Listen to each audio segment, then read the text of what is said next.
Olá, eu sou Caio Gouveia, esse é o AmibCast. E hoje, para falar sobre a carreira médica fora do Brasil, a carreira do intensivista fora do Brasil, quais são as diferenças, quais são as peculiaridades, como conseguir chegar lá?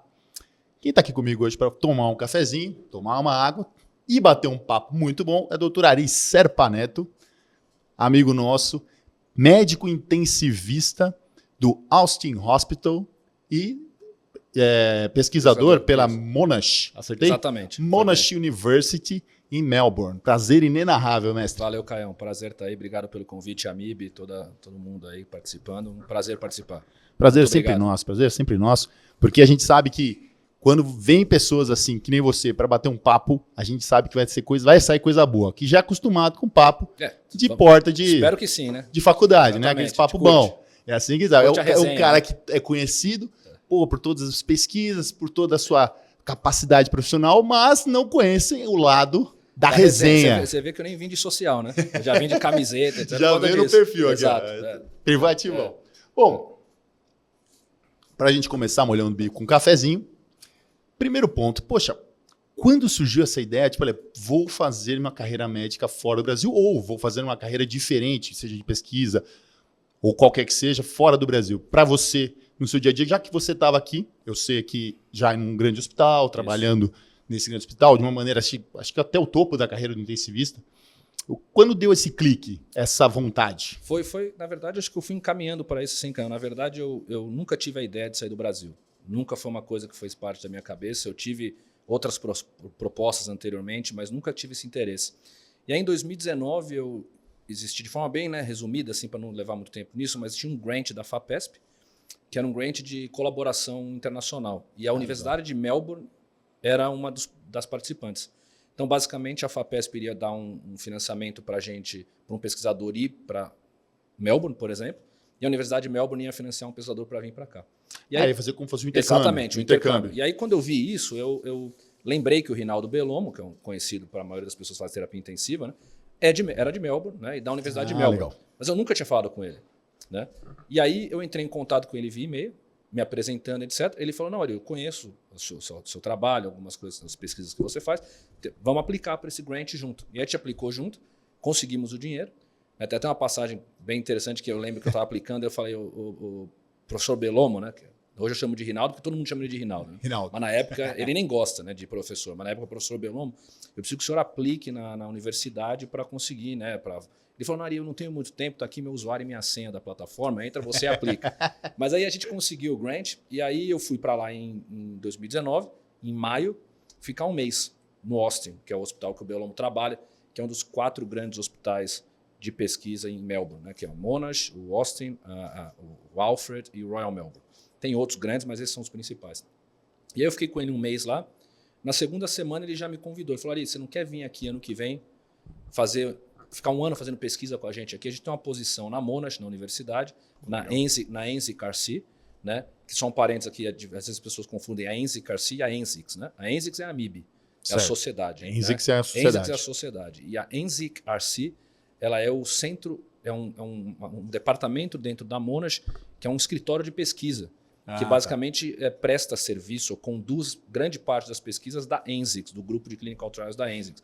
Mas também tem, por exemplo, o George Institute em Sydney, que também faz pesquisas junto com a NZICS, etc. Então, o NZICRC é um escritório. É um escritório da universidade que representa lá. Exatamente. Podemos falar que é mais ou menos um AmibNet? Ou não? O AmibNet seria a NZICS CTG, que é o Clinical Trials Group, que é um grupo de pessoas e de hospitais que fazem pesquisa junto. Legal. E aí, só que é o que acontece. Para você fazer uma pesquisa, você precisa de um project manager, quem que vai gerenciar o projeto, você precisa de um estatístico, etc. Aí essa pessoa vai estar ou no George Institute, ou na Monash, ou na NZICRC. Legal. Né? Tá. E aí eu fui ficar na NZICRC. Aí ele me convidou para ter essa posição, que é uma de Senior Research Fellow, que é uma posição remunerada, que a ideia é trazer pessoas de fora, no ano de 2020. Ele falou, Ari, eu quero que você venha, mas faz o seguinte, volta para o Brasil, conversa com a tua esposa, Vê direitinho e você vem. Aí decidimos, né? Estava no momento da minha carreira que é o que você falou, estava num hospital excelente, bem, mas eu queria fazer coisas diferentes. Aí eu falei, talvez tenha uma oportunidade aí da gente ir. Aí a gente foi para 2020, chegou 10 dias antes da pandemia, ficamos na pandemia em lockdown fechado em Melbourne,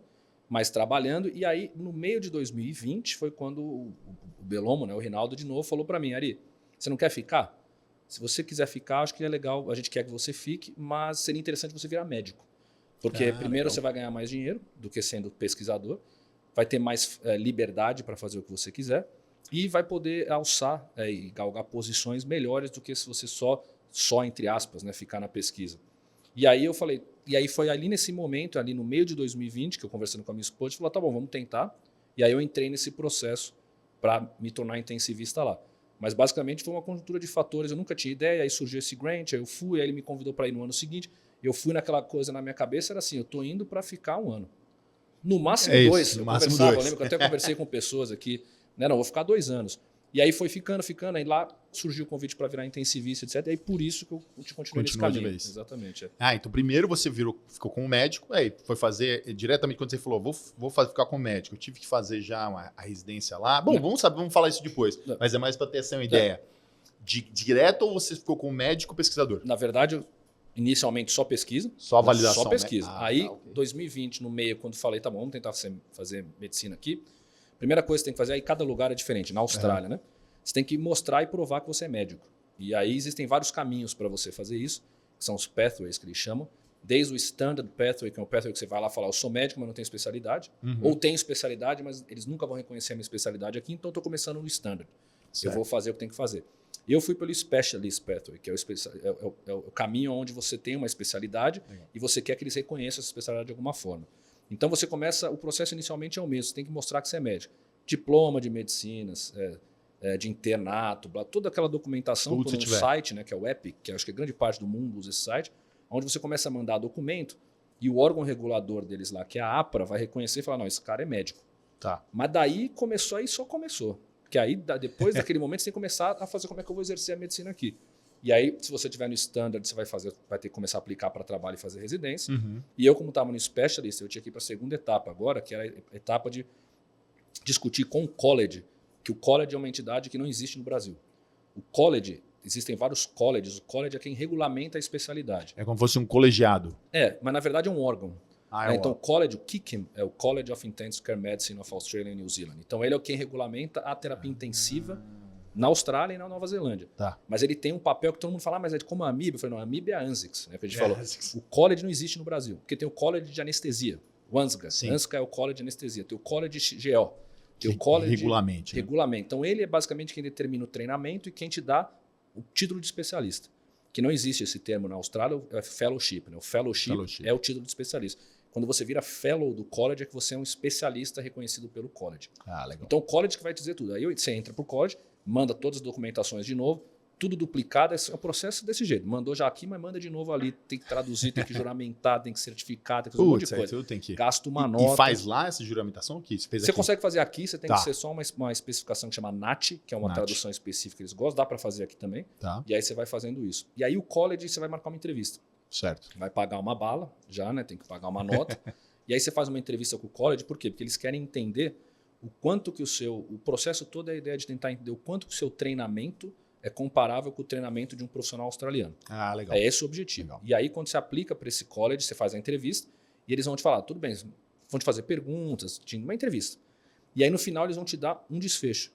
E esse desfecho, você pode ter 3 opções. A primeira opção, ele vai falar para você, Ari, a gente viu tudo aqui, você é nada comparável. Nada. Você não tem nenhuma comparação com um especialista australiano, então você vai ter que começar do zero. Do zero. Aí vai pro Faz residência do zero, tá? Em terapia intensiva. Ou ele vai te falar, você é totalmente comparável. A gente julga que o que você já fez já é suficiente para você ser especialista aqui. Às vezes podem falar de que é 6 mesinhos que você vai trabalhar meio supervisionado para conhecer o sistema, mas já vai direto.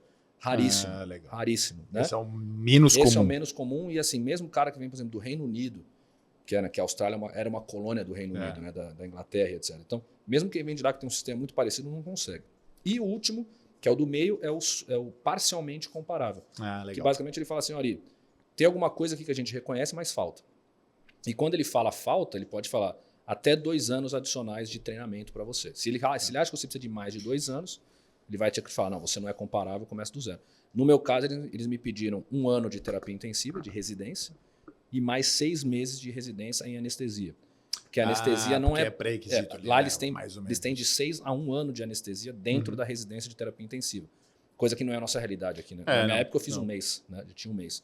Então, assim, eu fiz 1 ano de residência e fiz 6 meses de anestesia. E aí, no final, eles ainda me pediram a prova de título deles lá, tem várias etapas, né? Uhum. E a etapa final deles é uma prova escrita, uma oral e uma prática. E eles me pediram a parte prática, né? Que seria então a escrita e a oral e a prova prática, que também é completamente diferente da nossa prova prática, mas é uma prova prática, para eu poder me graduar como fellow. Então, esse foi o processo inicial para eu conseguir. Então, é a APRA e depois você vai para o college discutir com eles. Tem muito médico que chega na Austrália e, de novo, cada país é diferente, cada especialidade é diferente. Então, assim, o Ari está falando aqui, eu estou falando da terapia intensiva. Se você quiser ir lá para ser cardiologista, é diferente. Por exemplo, minha esposa é cardiologista. Se você quiser ir lá para ser cardiologista, eu já vou te falar, nem tenta aplicar para o college. Começa do zero. Eles nunca vão te aceitar. Nunca vão te aceitar. Tá. Cirurgia, esquece. Dificilmente um college de cirurgia vai liberar nem parcialmente comparável. Então, cada um tem as suas particularidades. E aí, na terapia intensiva, eles são bastante restritos também, mas aí, dependendo de algumas circunstâncias, você consegue entrar por esse caminho. Tem possibilidades. Exatamente. Então, normalmente, o que seria mais comum é a gente, mesmo tendo especialidade aqui, você, para revalidar lá, fazer residência lá. Ah, sim. Eu digo para todo mundo, se você tem interesse de sair do Brasil para fazer medicina, e isso é o que você quer, e você está numa fase de início da sua carreira, eu digo, meu amigo, já vai fazer residência fora. É a melhor coisa que você pode fazer, porque senão é isso, você vai fazer a residência aqui, quando você for para fora, muitos lugares vão nem reconhecer. Exato. Fala, cara, o que você fez não me interessa, começa de novo. Outros vão falar, talvez, mas vai ter que fazer mais um pouco. Então já é melhor fazer fora. Então já é melhor começar do zero fora. Você tem o interesse e vai para aquele lugar e já faz lá. Exatamente. Legal. Eu digo isso, senão muitos amigos saíam do Einstein e acabavam às vezes iam para o Canadá fazer. Eu acho que é uma coisa excelente. Aí, se você quiser, você continua já fazendo por lá. Né? Então, agora, acabar a residência aqui, começar a trabalhar aí, tudo depende do seu estímulo, né? Mas vai ser muito mais difícil. Porque é isso, aí você vai ter que sair numa posição que a gente já era especialista aqui, já ganhava um certo salário, já tinha certas regalias, que não são regalias, mas já tinha. Que aí você vai a sua ter que especialidade. Exatamente. Eu era especialista aqui há 6 anos. Então eu cheguei lá e tive que voltar a ser residente. Ari, a residência lá é pior que no Brasil? Não da minha época. A residência na minha época, em 2009, 2010, 11, 12, 13, era muito pior. Né? Bem pesado. Do que a residência que o australiano faz. Só que eu tinha 20 e poucos anos, todos meus amigos estavam fazendo residência, eu estava naquela pegada. Na Austrália eu já estou quase 40, eu não estou na pegada mais de fazer residência, tive que voltar a fazer residência, plantão noturno pra caramba, final de semana pra caramba, mas assim, comparado com o Brasil, muito mais tranquilo. E o salário, 1 milhão de vezes melhor, mesmo como residente. Sim, o salário do residente lá é excelente. Então assim, mas tudo depende da fase de vida que você está e da sua cabeça, que pode tornar as coisas fáceis ou não. Por isso que eu acho que se você tem subjetivo, é melhor você já ir quando você ainda é jovem, está na pegada, vai fazer isso mesmo, e aí você vai se adequar muito melhor. Acho que essa é uma chave. Assim. É interessante esse ponto ainda que a gente fala, vou ser residente, vou voltar a ganhar a bolsa, mas não, é diferenciado, né? Essa parte de salário fora do Brasil, então estamos falando peculiaridade da Austrália, mas isso a gente pode até tentar ter uma ideia mais ou menos como funciona em outros lugares, mas na Austrália especificamente é muito próximo os salários entre os médicos. Por exemplo, o residente, o especialista, sei lá, tem o chefe de setor e o chefão da especialidade.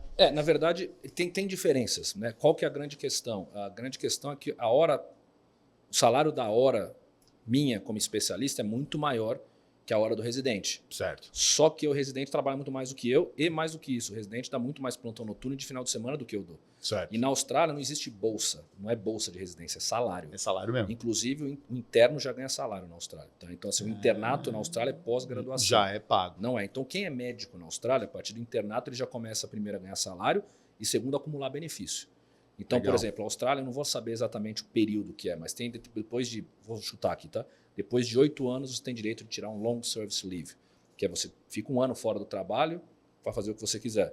Isso conta desde o internato. Ah, que legal. Né? Você pode tirar depois um sabático. Conta desde o internato. 1 ano inteiro? Sim.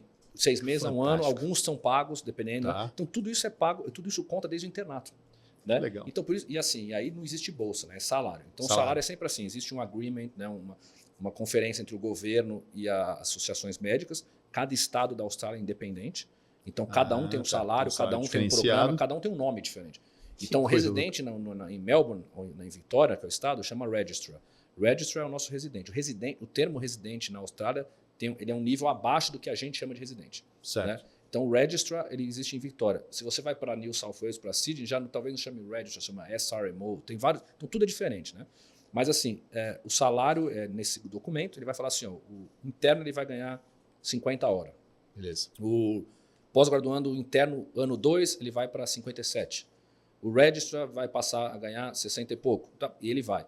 E aí, obviamente, você vai ganhar na sua carga horária. Então, você fechou um full-time, você é full-time, você trabalha 40 horas por semana. Legal. Então, você vai ganhar 40 horas por semana desse salário. Mas, além disso, uma coisa que não é a nossa realidade no Brasil, todos os extras contam.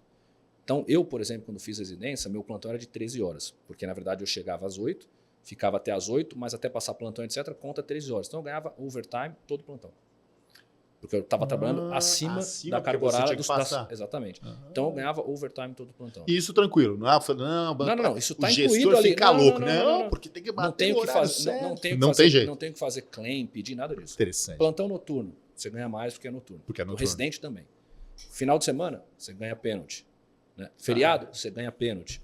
Então, o residente tem um salário como de um profissional. Sim. A única coisa é que a hora dele é mais baixa. É mais baixa. Né? Agora, você falar, eu tenho mês que eu ganhava mais na residência do que eu ganho agora como especialista.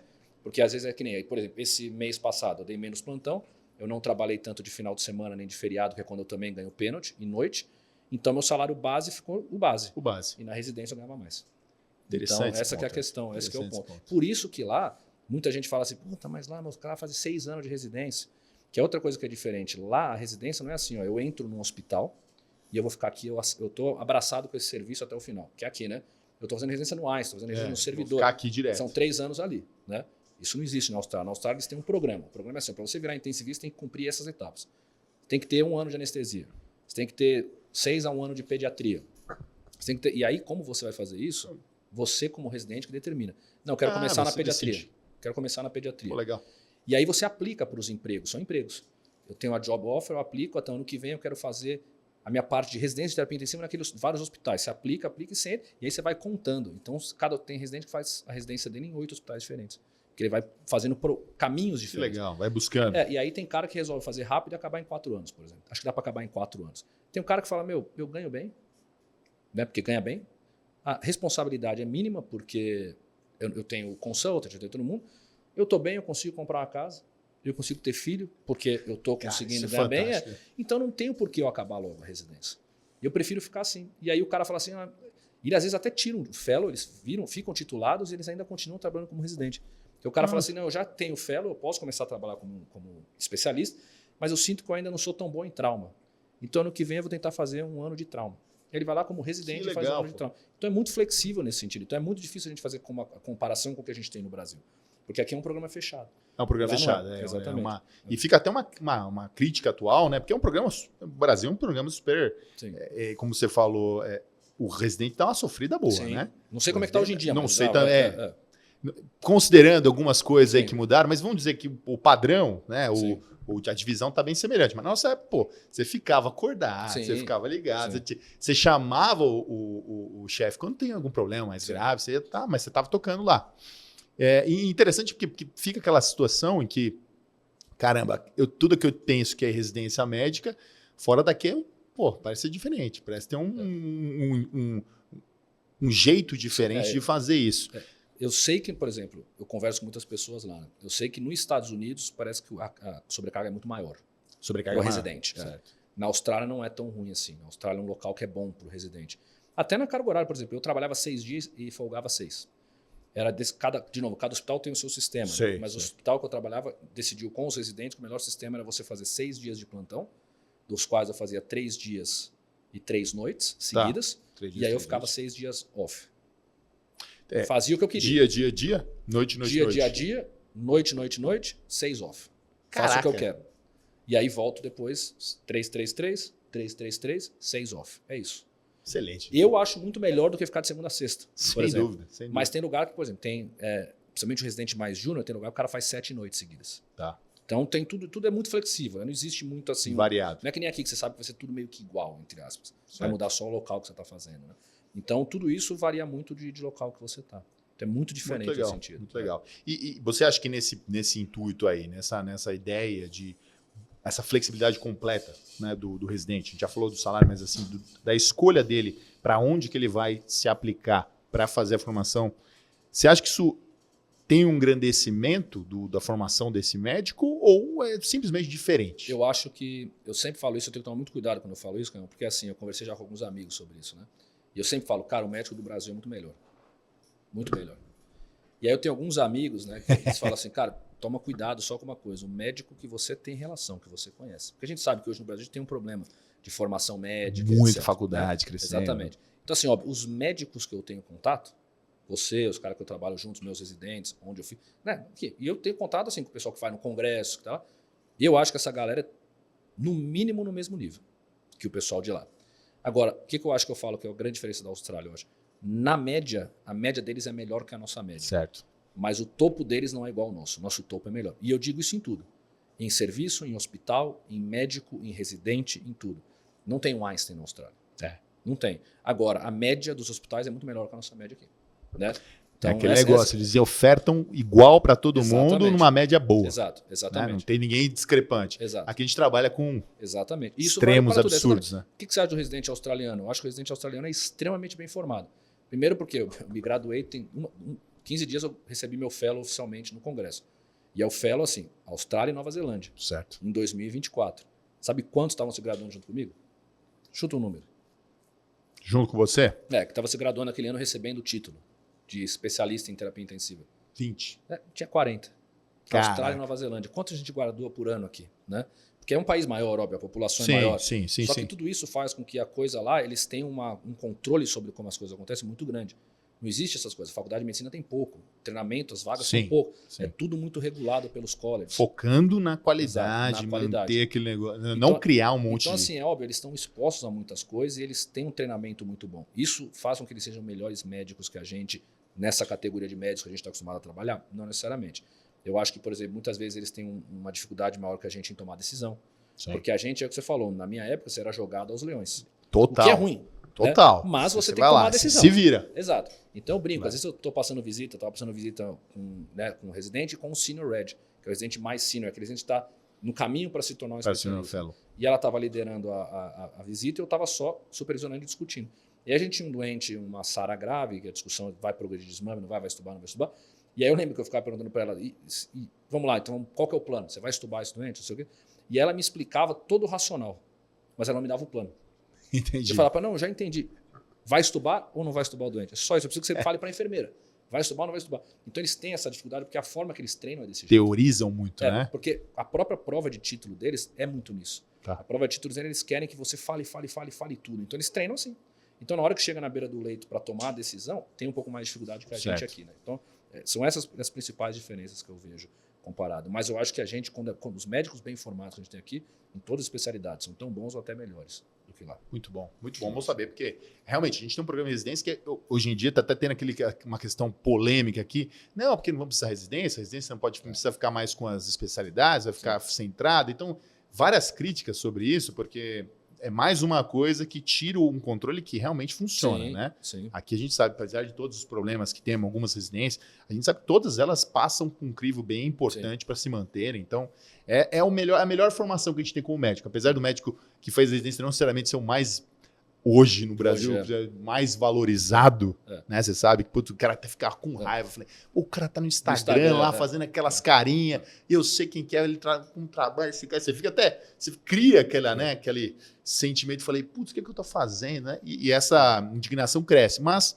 ainda assim a gente sabe o que vai perdurar é essa especialização, essa sua capacidade, né? Não existe lá, eu não posso talvez generalizar porque eu não conheço todos, né?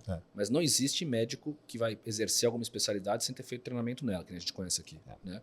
E isso vale na terapia intensiva, por exemplo, não vai existir intensivista que não tenha feito residência em terapia intensiva e que não seja titulado pelo college por ter feito residência, né? São raras exceções que assim, que eu descobri recentemente. Tem um cara super bom da Nova Zelândia, 50 e poucos anos, um cara que se graduou no Reino Unido, etc. Ele foi trabalhar na Nova Zelândia e na Nova Zelândia não existia essa obrigatoriedade dele ter o fellow. Na época dele. Então ele tirou o fellow junto comigo agora porque ele quis. Ele falou, o pessoal falou que eu tenho direito, eu já estou trabalhando. Então existe nesse sentido. Entendi. Mas a galera mais nova, você não vai ver um intensivista que não é intensivista. Você não vai ver ninguém na UTI que não tenha treinamento em UTI e tenha o título do college, que é o fellowship. Isso faz com que seja perfeito? Não. Sofre. UTI regional tem falta de profissional, etc. Né? Mas não tem essa coisa que a gente tem no Brasil de as pessoas que não são especialistas trabalhando com cardiologia. Sim. O cara que não é especialista trabalhando como pneumologista.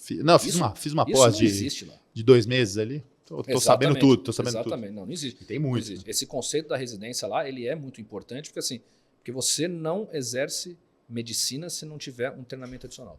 Tá. Ah, não, eu quero ser justo. médico de família. Tudo bem, você vai fazer a residência como GP. Exatamente. Que vai levar 2, 3 anos e aí você vai trabalhar como GP. Tudo bem, é excelente, precisa muito. Mas você não vai ser, ah, não, eu acabei a medicina, agora eu sou trabalhar como GP. Não, você tem que fazer o treinamento. Você tem que fazer o treinamento. Exatamente. Então, Mas seja mais curto ou mais longo, vai ter que fazer. Vai ter que fazer, exatamente. E aí eu gosto muito, por exemplo, dessa questão, como é diferente a residência, a cardiologia, pela minha esposa. Por exemplo, aqui, qual que é a nossa realidade, né? Faz 2 anos de clínica. 2 anos de clínica. 2 de cardio. E aí, se você quiser trabalhar, você trabalha, ou eu quero fazer eco. Aí você vai fazer a sub em eco. Quero fazer hemodinâmica, você vai fazer a sub em hemodinâmica. A minha esposa foi ver lá e falou assim, ó, a residência de cardio aqui é pelo menos 5 anos, e você tem dentro da residência de cardio 1 ano de eco, 1 ano de hemodinâmica, 1 ano de marca-passo, e aí depois, se você quiser fazer hemodinâmica, você vai fazer mais hemodinâmica. Mas você tem dentro 1 ano só de hemodinâmica dentro da residência de cardiologia, que a gente não tem aqui. Não tem. Então, por isso que é muito diferente os programas. Então, eles saem mais completos por conta disso, sim, mas não necessariamente melhores.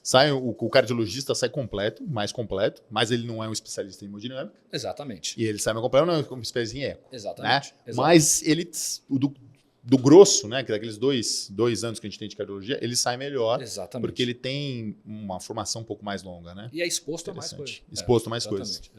Que é igual na terapia intensiva. É isso, por exemplo, ninguém vai entubar, de novo, no meu hospital, nenhum residente de terapia intensiva vai entubar um doente na UTI sem ter passado 6 meses de anestesia. Então, legal. Treinamento de via aérea, você até fala, quando você está com residente, você sabe, você é treinado em via aérea?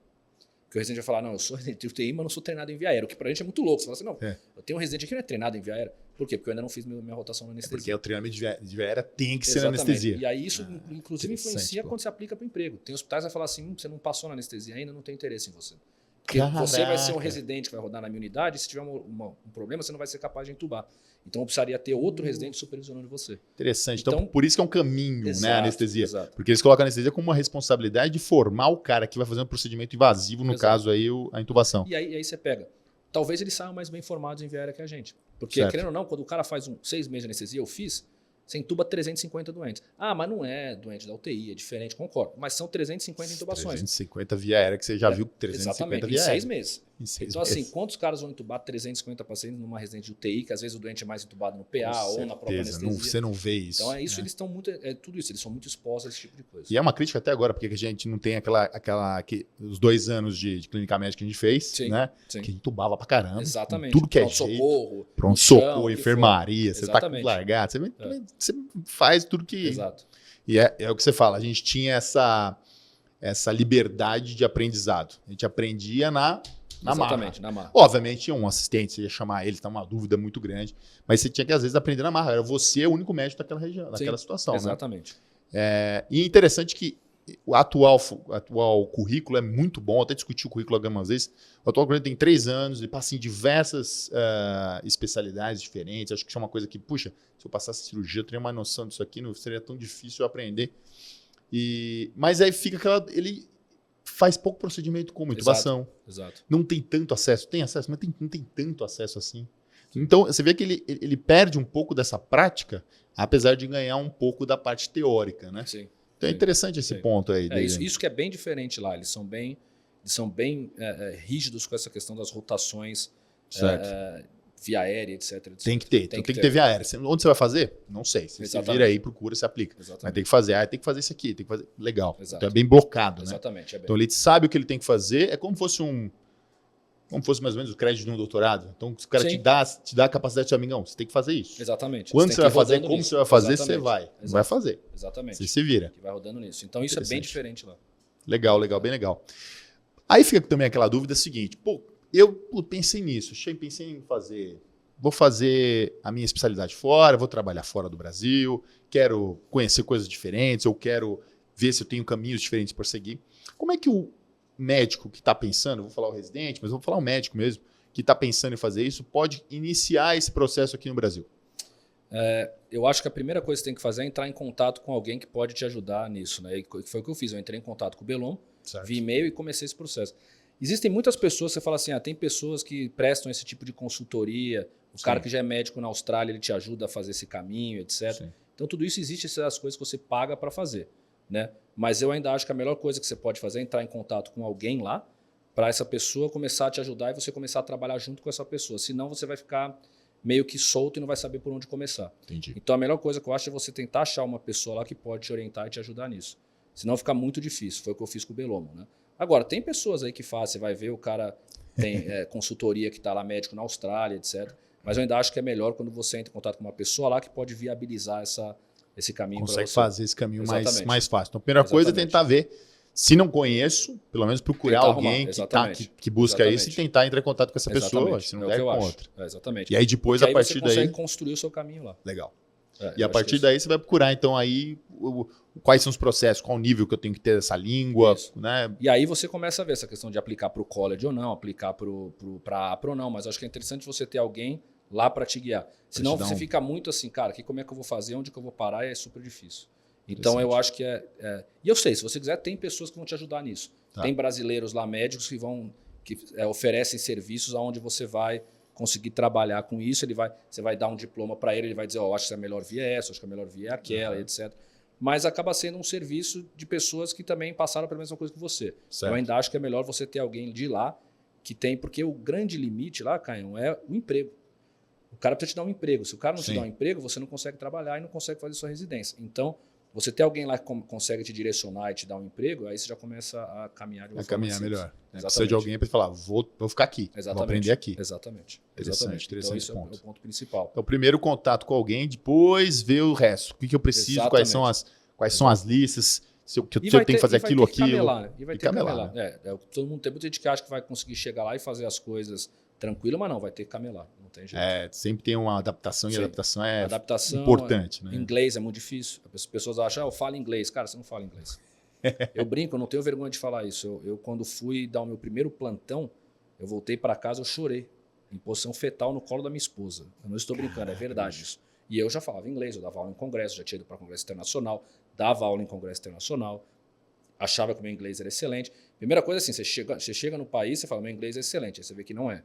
Né? Porque assim, por exemplo, né? Eu lembro assim, minha esposa comprou um liquidificador lá, começou a... Daí o liquidificador quebrou. A jarra do liquidificador não desprendia da base do liquidificador. E aí eu estava no meio do Covid, etc. Liguei na assistência técnica para ver como é que dava para fazer.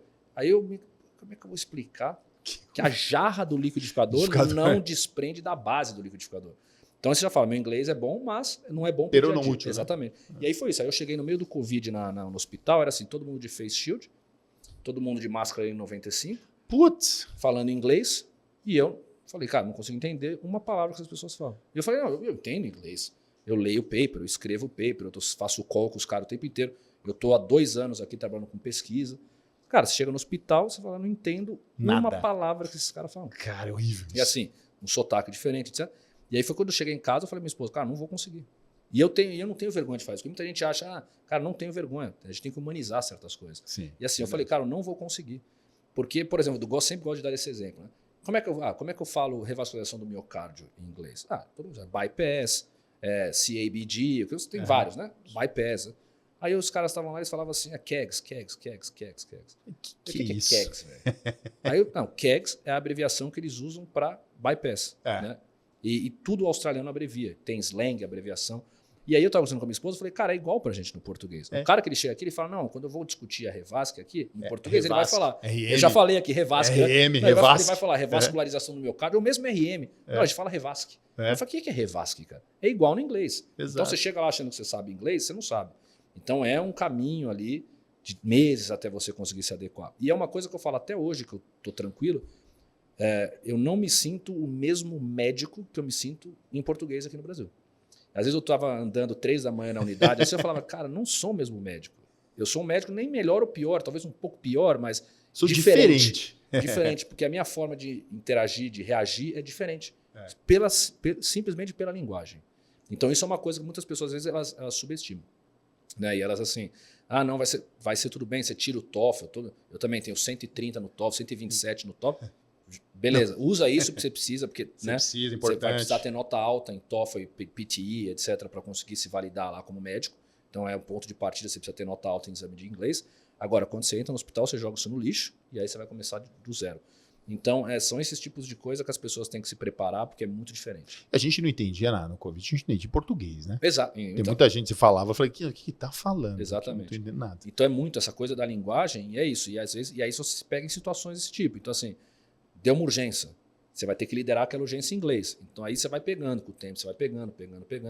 Tudo é diferente. Muitas coisas assim, a medicina é muito parecida, mas os processos não são. Né? Então, os processos são diferentes, a parada é diferente, alguns algoritmos são diferentes, a forma que eles lidam. Aquela alça fechada da parada deve ser. Eles usam o coached, né, na parada. É. O coached, que eu, pelo menos, nunca tinha usado o coached aqui. Né? Que o coached é um mnemônico, né? Então, o C é o primeiro, que eles falam compressions continue, que é continuous.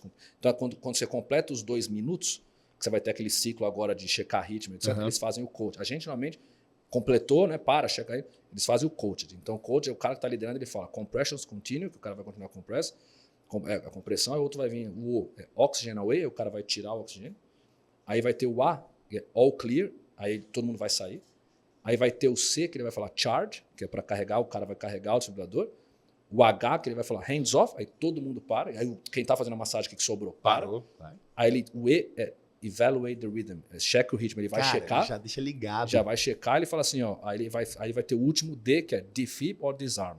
E aí, então, coached, cada vez que você completa 2 minutos, você faz o coached.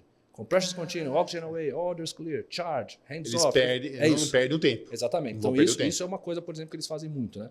E tirando diferenças de cultura, de conduta, que são muito diferentes do que a gente faz aqui. Sim. Então, tudo isso vai tendo que se adequar. Eu imagino uma parada ou qualquer intercorrência que tenha na medicina, a gente não vai colocar um texto. Olha, eu gostaria de... Solicito para você, por favor, buscar... Não tem como fazer isso, né? Você tem que ser educado, mas ser enfático, pragmático, que é aí que entra mais dificuldade. Exatamente. E outras coisas que eles têm lá, por exemplo, cultural diferente da gente. Eu sempre fui um cara muito hands-on. Sim. Né? Então, mesmo quando eu estou liderando a equipe, eu sou muito hands-on, eu gosto de encostar no doente. Lá, eles não têm essa cultura. Então, assim, se você é o team leader, você não é hands-on. Não chega lá perto. Às vezes eles falam para mim, Ari, você está muito hands-on. Eu falo, mas como é que eu vou fazer alguma coisa se eu não encosto no doente? Se você é o team leader da parada, se você é o team leader, é isso. Eles ensinam até os residentes. Braço para trás, ponta do leito aqui, olhando e mandando. Certo. E os outros vão fazer as coisas. Você não vai, deixa eu pegar um acesso aqui ao mesmo tempo que eu mando. Se está certo ou errado, eu não sei, mas é o jeito deles. Né? Então, isso às vezes eu fazia isso. Às vezes eu estava fazendo alguma coisa, um treinamento, e eles falavam, Ari, perfeito, mas muito hands-on. Sai. Deixa o pessoal trabalhar e você só orienta. Então, eles até falam, põe a mão para trás. Só orienta. Então, tudo isso é diferente. Tudo isso você vai pegando... Né? E desde coisa simples, por exemplo, acesso periférico. Acesso periférico é coisa de médico.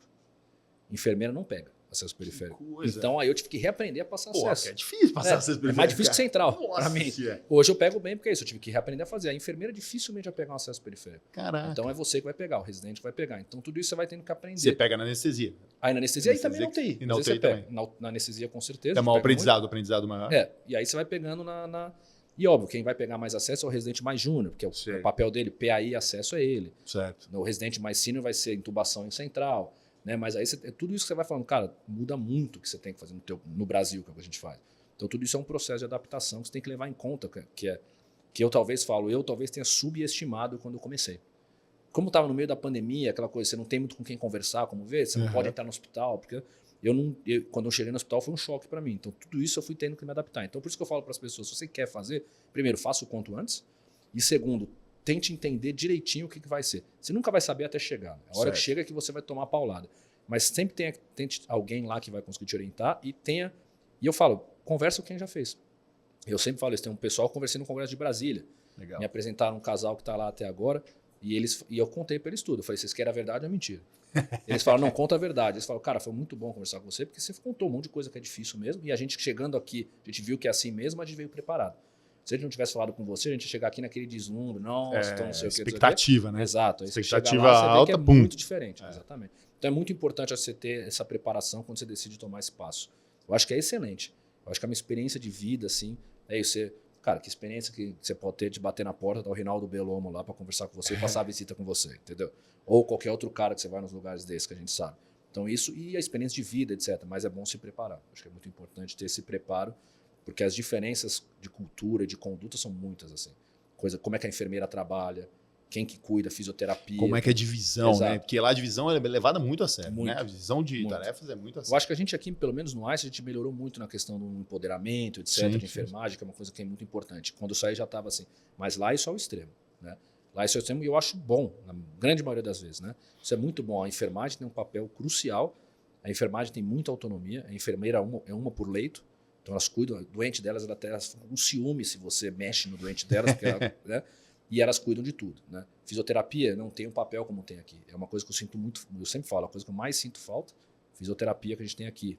Lá tem fisio, mas atua de um jeito diferente. Certo. Então tudo isso é uma coisa que você vai ter que se adaptar. Você vai ter que trabalhar bastante, assim, é muito diferente. Eles têm uma abordagem diferente. Não Total. é aquele cara que está lá, você fica tranquilo. Muita gente faz isso, né? Terapia Exatamente, intensiva, é isso. Você vai fazer a prova de título, né? O cara fez terapia intensiva em residência, provavelmente teve aula de ventilação mecânica, você chega lá e fala, pô, não sei mexer nisso não. Quem mexia é o físico. Chama o físico. Mexia isso aí. Saturou, o que você faz? Chama o físico. Chama o físico. Lá então, não tem isso. É interessante. Lá, assim, o físio é das 8 às 5 e ele tem, assim, 3 físio para uma unidade de 30 leitos. Então ele faz uma terapia mais, assim, focada, faz mais a parte de mobilização. Aquele doente mais complexo da ventilação, ele prepara, né, o plano para aquele doente, mas quem vai manejar a ventilação é a enfermeira. E aí, várias vezes, 3 da manhã, quando a enfermeira me chamava que o doente desaturou, eu só lembrava que se eu estivesse no Einstein, você chamava. O físio já ia ter resolvido e nem ter chegado em mim, na maioria das vezes. Exatamente. Então, tudo isso são coisas que você vai ter que se adaptar. São bem diferentes. Assim, o profissional de fisioterapia nosso é um profissional outro nível. Né? Outro nível. Outro nível. Assim, não se compara. Interessante que nós valorizamos tão pouco, né? Eu sempre falo, eu sempre no Einstein, eu lembro até, eu tive discussões lá com coisa de valorização de profissional de fisioterapia, porque eu sempre valorizei eles muito. E, cara, eu sempre que eu volto para cá, eu falo, a coisa que eu mais sinto falta lá na Austrália é o físico que a gente tem no Brasil. Que a gente tem no Brasil. O pessoal, assim, é outro nível de qualidade, ventilação mecânica, mobilização, a própria enfermagem também, né? Enfermagem também. É a única coisa que a enfermagem ela tem um papel diferente aqui no Brasil. Que eu brincava e falava assim, pô, quando a enfermeira fica top de linha, os caras tiram e botam para preencher Excel. Exato. Você fala, pô, a hora que a enfermeira tá melhor para cuidar de doente... Pronto, agora você vai ser burocrática. Agora que você tá... planilha. Exatamente. Então, né, então a enfermeira lá tem uma função um pouco diferente, mas os nossos profissionais é que são excelentes. Lá ele continua sendo assistencial. Maior parte das vezes, sim. E interessante você falar, até vale a pena a gente entrar nesse âmbito, como a terapia intensiva é um ambiente multiprofissional, na verdade até transdisciplinar, acho que não dá para falar que eu tenho uma terapia intensiva com médico ou só com enfermeiro, não dá, né? Então, é interessante a gente frisar que você deixar aí, de uma certa forma indireta, bem claro que as funções são bem determinadas. Essa parte de empoderamento que a gente fala, porque a gente aqui tem esse problema, né? A gente sempre teve um médico mandando em tudo. Exato. Eu mando em tudo, eu mando no serviço dos outros, que não é meu. Exatamente. Mas eu mando no serviço dele. E lá, não é questão de empoderamento, o cara, na verdade, ele vai fazer a função dele. Sim. E você vai ter que tentar alinhar, e ele também vai tentar alinhar as duas funções para ser uma coisa sinérgica, né? Interessante esse ponto. E a valorização que você disse, a valorização desse profissional. E eu digo, falando bem do ponto de vista superficial, de dinheiro, de valorização financeira, é muito mais... chama muito mais atenção do que o que a gente vive aqui. Eu acho que a grande diferença é o que eu estava conversando com alguns amigos aqui, né? Que a gente fala muito da questão da desigualdade, etc. Né? E a desigualdade no Brasil ela é um problema mesmo. Né? Na Austrália, o que eu vejo? A desigualdade ela existe, mas a base dessa pirâmide ela é muito mais alta. Então, assim, a desigualdade existe. E ela às vezes vai ter que existir, porque senão certas posições não vão ter ninguém que faça. Certo. Porque se é tudo igual, ninguém quer fazer o que é mais difícil. Exato. Né? Então, assim, um CEO de uma determinada companhia ganha muito mais do que o ARI médico. O neurocirurgião ganha muito mais que o ARI médico. Né? O cardiologista ganha mais que o ARI médico. O ARI ganha mais que a enfermeira. E a enfermeira ganha mais do que alguma outra profissão, por exemplo. Né? Do que o garçom, por exemplo. Sim. Só que aquele cara que está na base... A diferença, né? E além da diferença, o cara que está na base, ele está muito bem. Sim. Entendeu? Então você pega assim, pô, o pessoal... Que a gente pega essa comparação, enfermeira-médico, né? Uhum. A enfermeira ela ganha menos que eu. Tá? Mas eu tenho as minhas amigas lá, enfermeira, tem 3 que estão em Bali curtindo aqui, vão 3 vezes por ano para Bali, moram numa casa legal e tem um carro bacana e viaja e tem a vida pra caramba. E tá tranquilo. Tem a vida que ela quer. E tem a vida boa, exatamente. A gente sabe que muitos profissionais de enfermagem aqui também conseguem fazer isso, mas com certeza não é a realidade da grande maioria. Infelizmente, porque infelizmente o Brasil tem esse problema, que a base é muito baixa, né? E tem pessoas que têm ainda menos do que do pessoal da enfermagem, etc. Exato, né? com certeza. Então, com certeza, eles tinham que ser valorizados muito mais. Né? O pessoal aqui eu vejo. E a grande diferença que eu vejo lá é isso. Por mais que exista uma diferença, quem está na parte de baixo ainda tem uma vida muito boa. ainda tem capacidade de comprar uma casa, de viajar, de dar o melhor para a família, de curtir. Então, isso torna muito diferente. Isso torna com que você trabalhe com pessoas que estão muito mais felizes. Suas ambições são diferentes, né? Exato. Porque, né, a gente tem esse foco nas ambições que são ambições voltadas para eu preciso melhorar do ponto de vista de carreira, para eu ganhar mais dinheiro. Sim. Sempre assim, eu preciso ganhar mais Sim. dinheiro, porque eu ganhar mais dinheiro, eu ganhar mais dinheiro. Para quê? Para ganhar mais dinheiro. E assim, tudo vira em torno de, mas na verdade o que você quer é utilizar esse dinheiro que você qualidade quer de vida. uma qualidade de vida. Com base no que você define que é a qualidade Exato. de vida. E eu vejo que na sociedade, na Austrália, isso reflete na sociedade, porque você tem uma sociedade muito menos agressiva do que a gente tem aqui no Brasil. Porque quando a gente fala agressiva, assim, tem muitas pessoas que estão comendo pão de alma sopa para conseguir sobreviver. Com certeza. Então esse cara ele vai estar estressado no trânsito, esse cara vai estar estressado no trabalho, enquanto que lá na Austrália, por as pessoas terem uma qualidade de vida um pouco melhor, então tem uma cidade um pouco mais tranquila, né? As pessoas mais felizes, as pessoas mais calmas, o trânsito é mais calmo, todo mundo trabalha de uma forma mais tranquila. Então acho que essa é a grande diferença. Então a valorização faz toda a diferença, né? Então eu vejo isso, eu falo, puta, seria excelente se a gente conseguisse trazer isso para o Brasil, né? Para as pessoas terem essa valorização que elas têm aqui. Óbvio, todo mundo tem problemas, a enfermagem agora lá está entrando em greve, porque elas acham que elas têm, o pessoal da enfermagem acha que precisa melhorar, e a gente está apoiando, porque a gente acha que também precisa melhorar, né? Então a gente está apoiando a greve deles, está organizando as coisas lá, mas ainda assim você vê, eles têm uma condição melhor do que a gente tem aqui. Sim. Então isso faz muita diferença, eu acho. E é isso, eu pego os profissionais daqui, eu falo, puta, às vezes eu brinco com o pessoal lá, eu falo, puta, eu lembro de uma enfermeira que se eu pegasse mais esse enfermeiro que me colocasse aqui, eu brinco, dá um show em vocês aqui. Os caras, não, eu falei, ia dar um show em vocês, você não sabe. Então tem muito profissional bom aqui. Eu acho muito. Então acho que daria para você, se quiser fazer essa transição, você consegue. É só conseguir passar por todos esses steps aí que vai ter no meio do caminho, porque sempre vai ter alguma coisa. Dificilmente eles vão chegar e falar para você, não, bem-vindo, vem aqui, faz o que você quiser e você vai poder ser médico aqui, você vai poder ser enfermeira aqui, porque existe uma proteção, né? Existe uma proteção do sistema, porque existem histórias na Austrália teve um caso de um médico que veio de fora e na época não era tão regulado, não existia nesses órgãos, e aí o cara matou um monte de doente no interior da Austrália, não era, né, teve um monte de problema. Então depois disso eles criaram esse monte de barreira. Barreiras fortes. E a barreira, óbvio, a barreira tem a função, de você conseguir realmente não ser um louco que vai lá fazer o que você não sabe, mas também tem a função deles se protegerem. Sim. No sentido, eles têm a flexibilidade de falar assim, não, se a gente tem interesse nessa pessoa, eu vou fazer que seja mais fácil. Se eu não tenho interesse tanto na outra, eu vou fazer uma que seja mais difícil. Se ele passar e quiser continuar, ele vai continuar, né? Então eles têm essa flexibilidade de fazer, que é muito diferente, né, da gente. Que aqui a gente sabe que as coisas que são mais simples, né? Às vezes as pessoas vêm de outros países e conseguem trabalhar com o médico sem grandes revalidações, etc. Isso de qualquer lugar, seja da Europa, etc. Lá não tem muito essa conversa. Lá mesmo se você vem dos Estados Unidos, Europa, você vai ter que passar pelo processo de revalidação. Isso é uma coisa prática. Você é enfermeira, você é físio, você é médico, tudo. Qualquer lugar que você venha vai ter revalidação. Bem interessante esse ponto. E falando não só da profissão mesmo, de ser profissional lá, mas você falou que foi primeiro como pesquisador. Sim.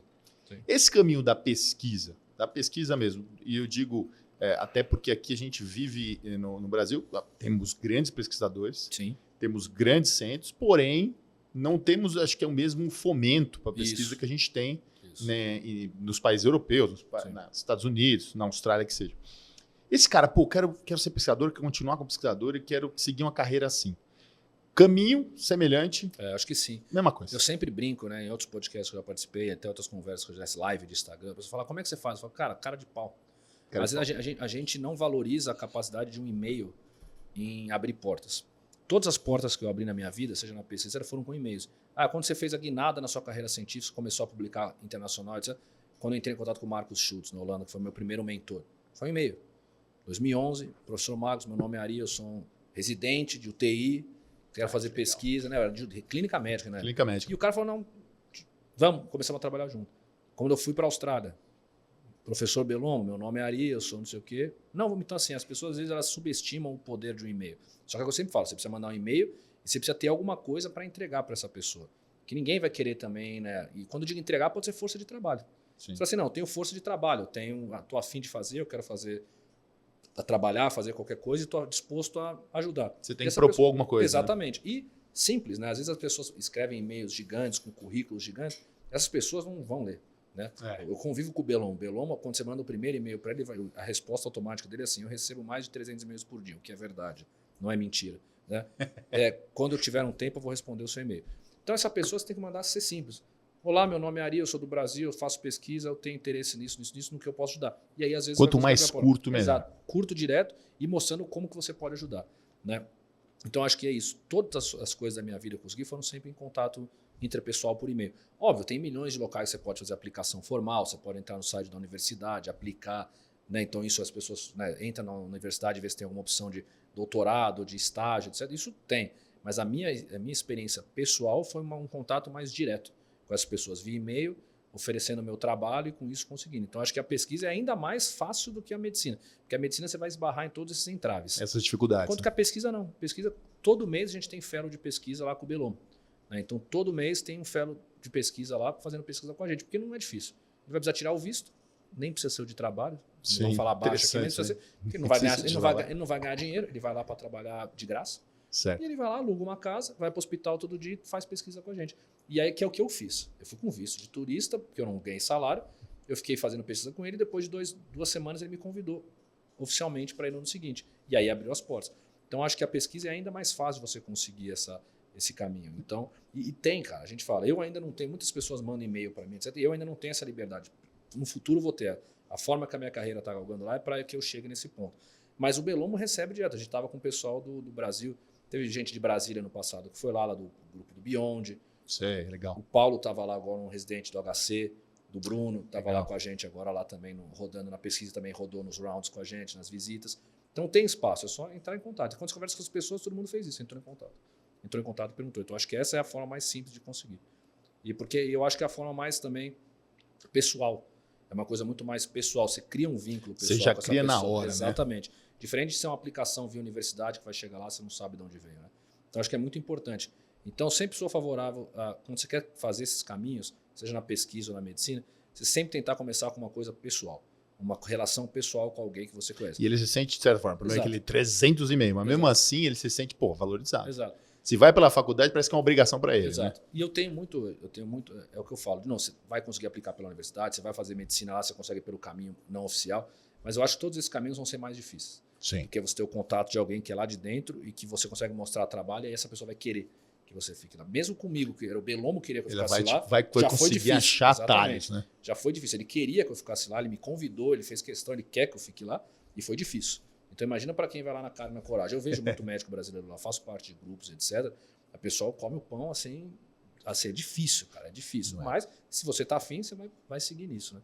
Mas eu sempre sou a favor do contato mais pessoal. Assim, legal. Muito bom. E acho que a barreira que você tem, né, que você teria com essa pessoa que você fala, puta, tá tão distante e tal. Que a gente tem isso aqui, né? Sim. Às vezes eu falo, eu não consigo mandar uma mensagem pro governador, ou não vou conseguir mandar uma mensagem pro CEO de um hospital. Sim. Acho que vou mandar antes pela, né? E lá, e interessante esse ponto, né? Eu vou direto no Sim. cara mesmo. Cara, o que eu falo às vezes eu conversei isso com o Paulo, tava lá com a gente. Falou, cara, eu não imaginava que era assim, que eu ia chegar aqui, o Belomo ia estar na sala dele de porta aberta, as pessoas batendo, ele contando piada, ele andando por aqui. É isso. Você vai estar aqui no hospital, essa é a casa dele. Visão diferente. É a casa dele, ele está aqui das 6 da manhã às 5 da tarde, inclusive de sábado. Das 6 da manhã ao meio-dia ele está aqui porque ele gosta de trabalhar de sábado, que é o dia que ele rende mais. Porta aberta, passando visita, dando plantão, cuidando de doente, discutindo com os residentes. E é isso, bate na porta dele, pode entrar. Camorim, você entra lá, conversa com ele. Eu nunca imaginei que era assim. Estamos andando num corredor, ele está encostado lá, começa a conversar comigo e com ele sobre o Brasil. Então isso acontece muito, assim, isso é uma coisa que torna a coisa muito, muito familiar e muito, muito amigável, assim, que é muito bom. Então isso é uma coisa que eu gosto muito lá.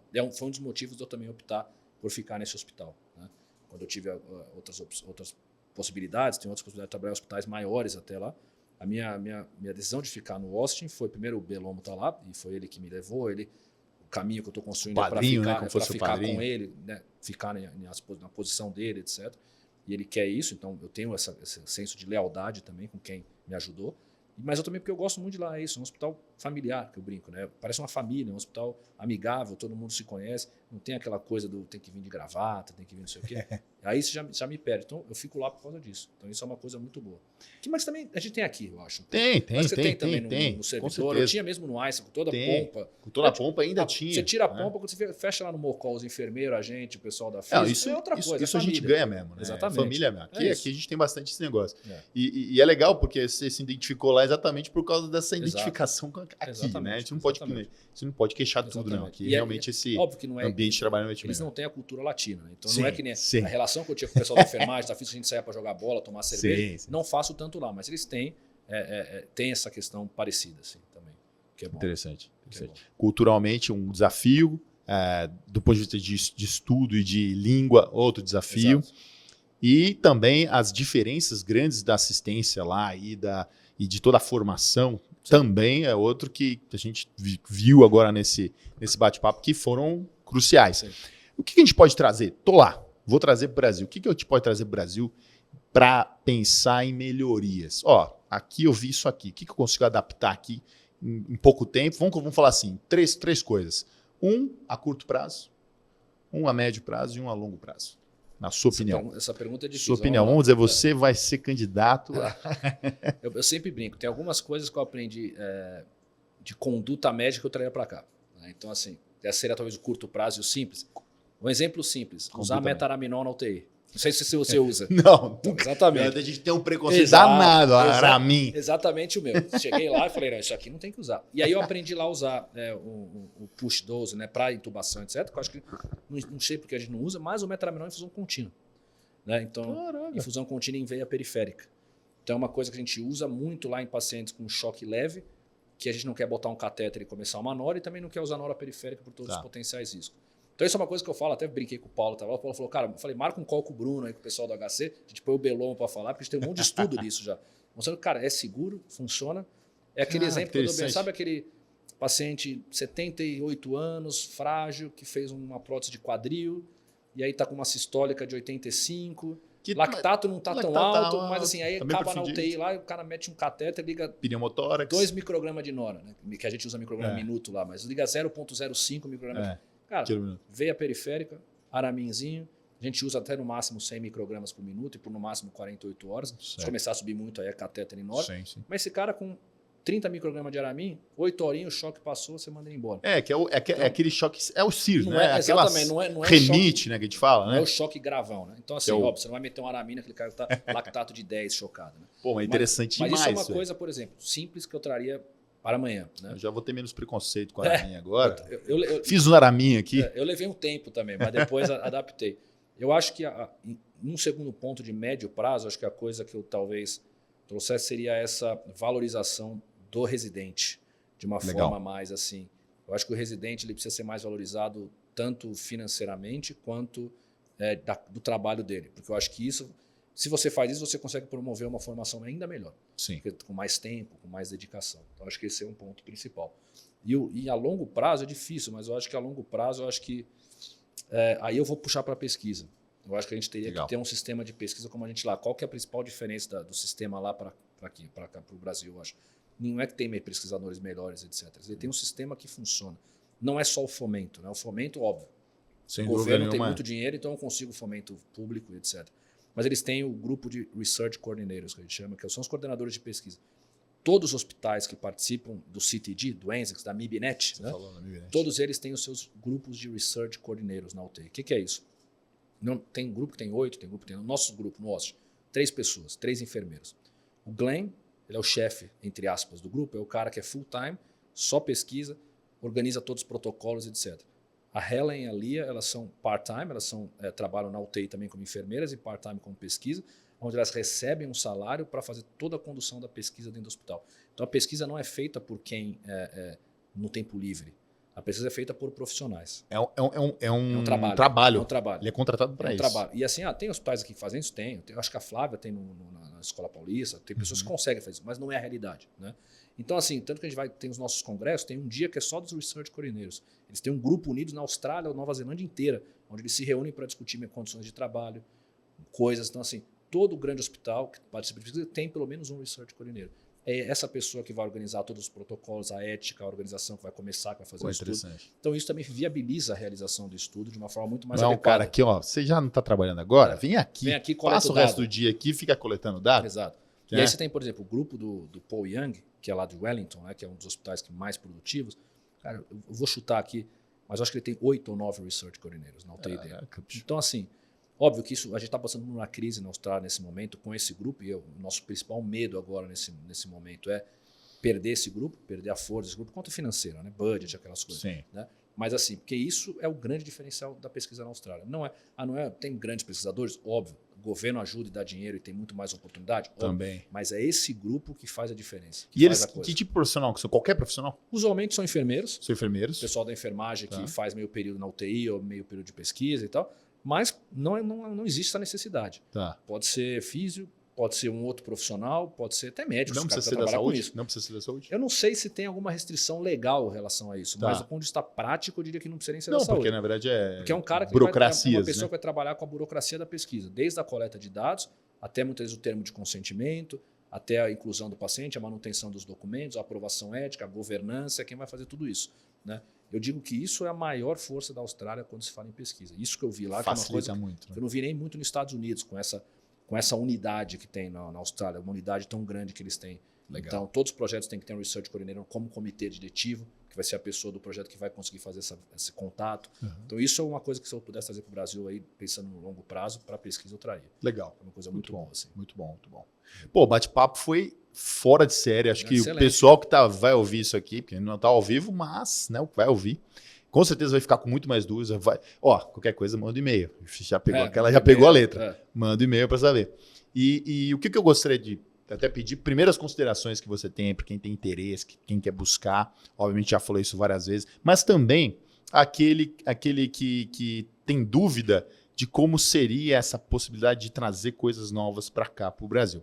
E outra coisa, a gente tem 2 perguntas para finalizar o nosso podcast, que é: que música toca o seu plantão? Tá. Eu já tenho uma noção aí. A gente igual a do Léo Mancini ali, então já tem uma noção. Então, vai ser um heavy metal, Vai ser um heavy metal. E outra, em uma palavra, o que é para você ser intensivista? Então vamos lá. Então vou dar mais tempo para pensar na música, só então considerações finais primeiro. Então eu queria agradecer de novo a Gio, a MIB, aí, o convite. Contem comigo aí. Eu sempre falo, para mim, eu venho 2 vezes por ano para o Brasil, quero vir mais, mas eu faço questão de vir em novembro para participar do CBMI, para estar com o pessoal da MIB. Eu valorizo muito, acho muito legal a comunidade e eu acho que quero muito continuar fazendo parte enquanto eu puder. E foi um prazer participar, estou disponível para mais, se quiser fazer depois. Então em novembro a gente faz de novo no CBMI. Quem quiser entrar em contato, tem meu e-mail, é fácil de achar, pode entrar em contato. Como eu disse, muitas vezes eu não vou conseguir ajudar, mas eu posso dar uma direção. Acho que isso é o mais importante. Acho que o pessoal tem que valorizar o treinamento e valorizar a questão da residência médica, a questão da sociedade.